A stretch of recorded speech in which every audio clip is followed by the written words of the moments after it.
Right, Frankie, talk to us then about your review this week. Is MEWGENICS. What is it? Who is it? What's it all about? So I think this game has been 14 years in the making. It's from Edmund Macmillan and Tyler Glales. So basically, they're both known for making really difficult games. So Edmund, I should probably call him Macmillan, sorry. Mr. Macmillan, I guess, has got a legion of fans from the original Super Meat Boy, but also Binding of Isaac, which is regarded as kind of the godfather, I guess, of roguelikes. And then Tyler Glale, I'm less familiar with his works, but he's probably best known for a really tricky platformer called Ender's Nigh, which is now absolutely on my wish list. In fact, I bought it. It's in my Steam library. I'm going to be playing it after playing this game.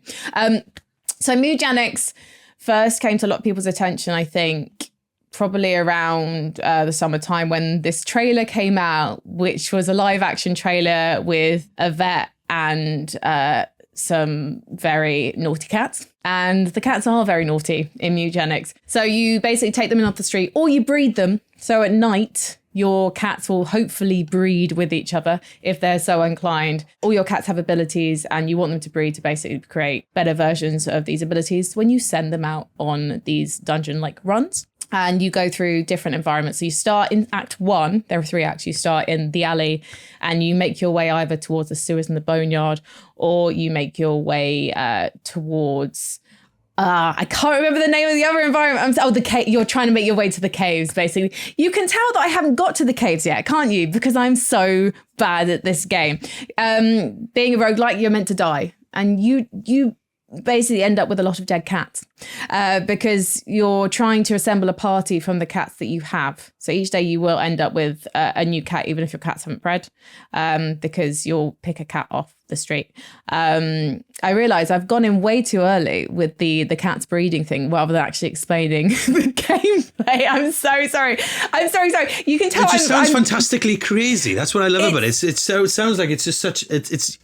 It's unique, and in a space where we argue that games, are getting more amalgamized and quite, often sort of broad strokes being the same thing. This sounds. I haven't heard of anything like this before, Frankie, which is rare. The actual main core of the gameplay is a 10 by 10 tile battleground. So it's turn-based combat. You're obviously playing against as many enemies as there are on the field, and sometimes you're playing against a single boss. So there are mini bosses and then a bigger boss at the end of the level itself. And if you've got the right amount of cats to choose from, you can create hopefully a balanced party of kind of range and spells and healing and so on and so forth. If you don't have that, the game kind of helps you because you get to equip collars onto your cats at the start of each run. You can take 4 in total. You can take less than that if you wish. And so say if you unlock the cleric collar after your first successful run, that will give you at least 1 healing ability. And as you level up, you'll be able to add more based on that class as well.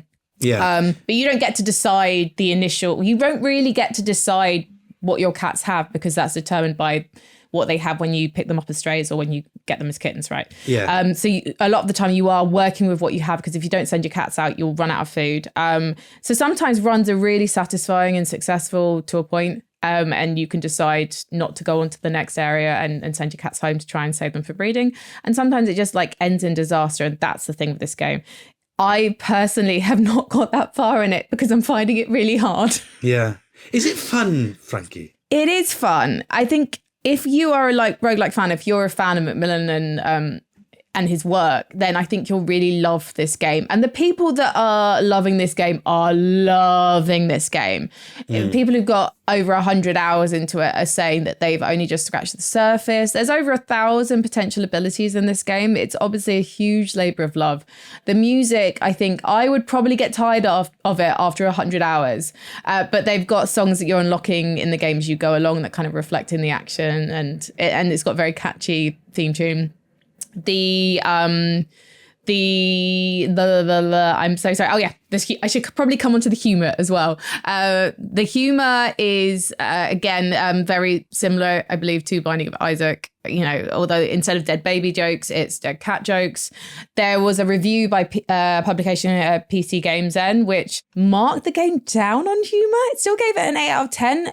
The developers did not take kindly to this, shall we say, and it's almost kind of coloured my opinion of the game. And I'm slightly nervous to talk about it because I don't want to fall out of favour. But at the same time, I think it's interesting that that there's been a sensitivity towards that on both sides. But also comedy is subjective, isn't it? That means you're never gonna and therefore you're opening yourself up to criticism, isn't it, Keza? Well, yeah, I mean that critic got to be able. I mean, I think MEWGENICS is a really cool game with an amazingly off-putting sense of humor. But I'm also like, it's just not my humor. Like that's fine. Yeah. But if I were then writing about it and I were to say it's not my humor, that's an opinion I should be allowed to have. Do you know what I mean? Like, yeah, exactly. Without being having being jumped on by the developers. The thing is, it is such a personal project. Clearly, I mean, it's been years and years and years, as Frankie says, in the making. And I think that it's understandable that someone who's essentially been working on a game for this long, like since Super Meat Boy, I think, which was forever ago. I understand why there's some sensitivity. I'd feel sensitive if I feel sensitive about my book and I didn't work on it for nearly that long. But you're still going, Frank, even though you're finding it really hard, and the sense of humor is what it is. You're still going with it. Yeah, and I don't mind the sense of humour too much because I'm aware of what that sense of humour is going to be because I watched the trailer. If you've watched the trailer, you know what the sense of humour is going to be. And yes, there's a lot of poo in the game. Like literally one of the abilities is called dump.